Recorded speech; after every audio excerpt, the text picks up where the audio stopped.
Hello guys, I'm Charlene Sierra. Welcome to my YouTube channel. Hello mga mi.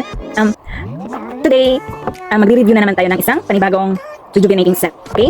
So, yung unang nagamit ko is, marami na talaga ako totally nagamit pero hindi ako nag-stay sa isang product pag di ko nagustuhan. Tapos, ito na naman panibago ko, yung Beauty Vault. Actually, 2 days ko pa lang itong gamit ha. Namamakpak na siya. Tignan nyo, kahapon naglagay ako ng gabi, tapos kinaumagahan. Nandito lang naman ako sa loob ng bahay, pero pulang-pula yung mukha ko. Siguro, first day ko lang kasi kahapon. Tapos second day today, nagpapakpak na siya. Yan. Tapos ang goal ko lang talaga is matanggal yung tagyawat ko.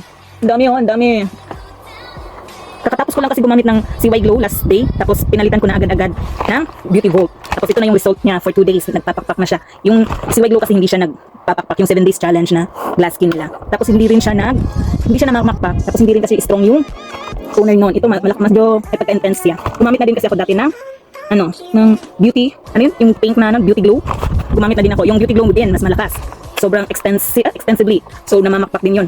At hindi ko kayang hapdi nun. Sobrang lakas ng hapdi nun. Ito, mild lang siya. Pero mukhang mahihiyang ako dito. Kasi hindi siya masyadong mahapdi sa mukha. Siguro, kunti lang lagay natin sa patch ng ating cotton. Hindi natin siya kailangan idiin para hindi siya masyadong masakit sa mukha. So, for 2 days, let's see after mapubos tong laman na to. Kung anong effect sa akin. Pag hindi, try lang natin. Try natin i-maintain para mahiyang naman tayo.